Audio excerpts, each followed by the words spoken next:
up in rural Western Victoria and am now living in Sydney. I've been a nurse since 1990, firstly in palliative care and then for 4 years with Médecins Sans Frontières in Africa and Eastern Europe and China. I'm currently a community nurse with the Redfern Community Nursing Service.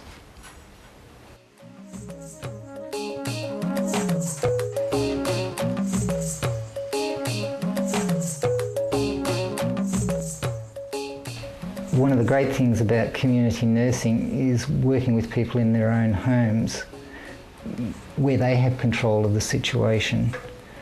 Visiting people at home, I get to see everyday things that are important to them and that may affect their health.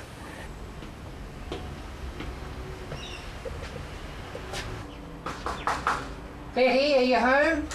Yes, I'm home.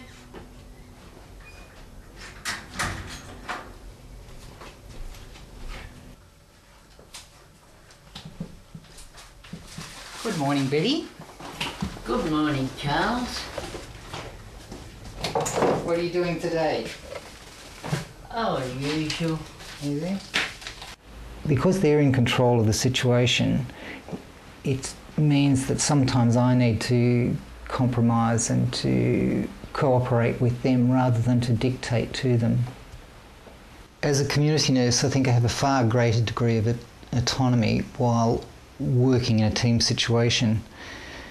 It seems to me that I'm not merely a worker bee, but I'm central to the planning and the coordination and the actual delivery of the care to the patient.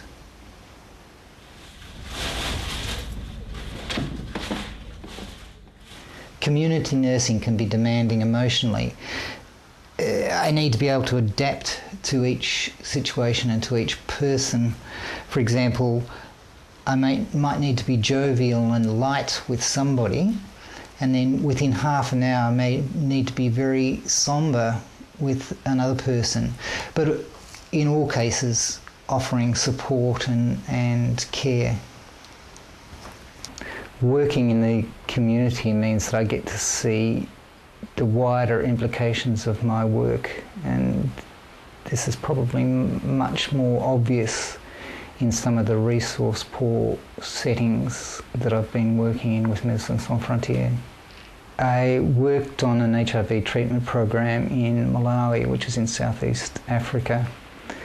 Here, the professional classes, so the doctors and nurses and teachers, were particularly devastated by the AIDS epidemic, with up to 80% of them being wiped out.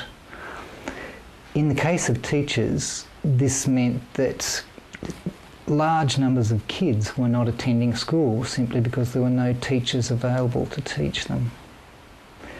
One of the patients that I cared for in Malawi was a teacher who was no longer able to teach because he was so ill. Within 2 to 3 months of him commencing treatment, he was able to resume teaching in the classroom.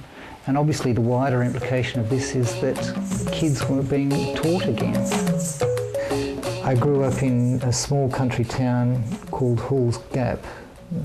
The population in those days was about 120 people. I was one of 4 children, and both my parents died when I was quite young, and my older sister, who was 14 at the time, took over the running of the family. This wouldn't have been possible without the support of the local community. They did things like deliver a box of groceries and vegetables and fruit to us each week, and supplied milk and bread on a daily basis.